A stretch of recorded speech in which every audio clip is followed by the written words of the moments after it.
Pumanaw sa edad na 72 ang OPM icon na si Freddy Aguilar.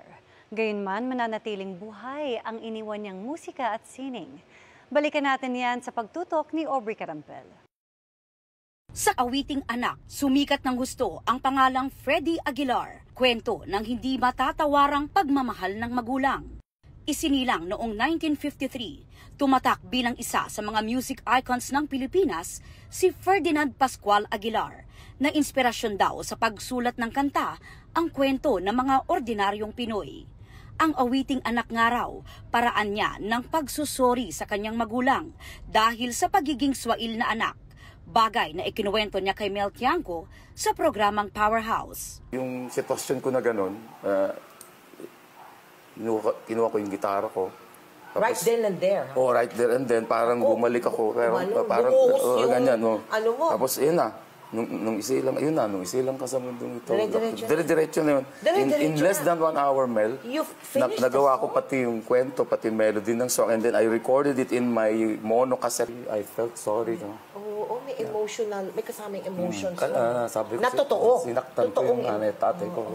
Sinulat noon pang 1978, pero hanggang ngayon, marami pa ring nakaka-relate sa awiting naging hit, hindi lang sa Pilipinas, kundi maging sa ibang bansa, at isinalin pa sa halos 30 lengguwahe. Ang kanyang folk rock na estilo ng musika, pumatok sa panlasang Pinoy. Mga awiting tulad ng Ipaglalaban Ko, Estudyante Blues, at ang kantang sumikat noong EDSA People Power Revolution, ang awiting Bayan Ko. Ang mensahe ng kanyang musika, tumagos sa kanyang mga tagapakinig at kinilala pa sa loob at labas ng bansa. Kaya naman noong 2018, kinilala si Ka Freddy sa Senado para sa kanyang lifetime outstanding contributions to Philippine arts and culture. Hindi lang sa pagmamahal sa musika umugong ang pangalan ni Ka Freddy dahil ang kanyang buhay pag-ibig na balot din ng kontrobersya. Kasunod yan ng pagpapakasal niya sa nooy 16 na taong gulang na nobya sa ilalim ng Islamic wedding rites noong 2013. Wala naman pong nakalagay sa batas ng pag-ibig na hindi ka pwedeng umibig kung mas bata sa'yo. Naging usap-usapan din ang kanilang di pagkakaunawaan ng anak na si Megan. I'm still wishing the best for Megan. Kahit balibalik na rin mong mundo, anak ko si Megan. Yung nangyari kay Megan at sa akin siguro, isang lesson yun para for me to become a better father.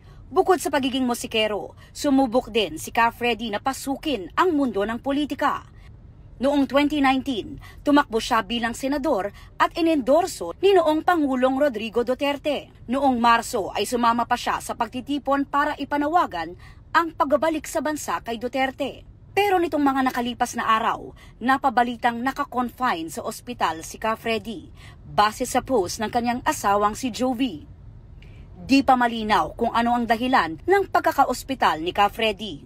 Pero ngayong araw, kinumpirma ng dating partner ni Ka Freddy na si Josephine Quiepo sa programang Fast Talk with Boy Abunda na pumanaw na ang mga awit sa Philippine Heart Center dahil sa multiple organ failure. Kinumpirma rin ito ng General Counsel ng Partido Federal ng Pilipinas na si Attorney George Briones. Dahil nag-convert sa Islam noong 2013, alinsunod sa kaugaliang Islam, inilibing na siya ngayong araw sa Manila Islamic Cemetery, bagay na kinumpirma ng Muntinlupa City Muslim Affairs Office sa mga larawang ito. Para sa GMA Integrated News, Aubrey Carampel, nakatutok 24 oras.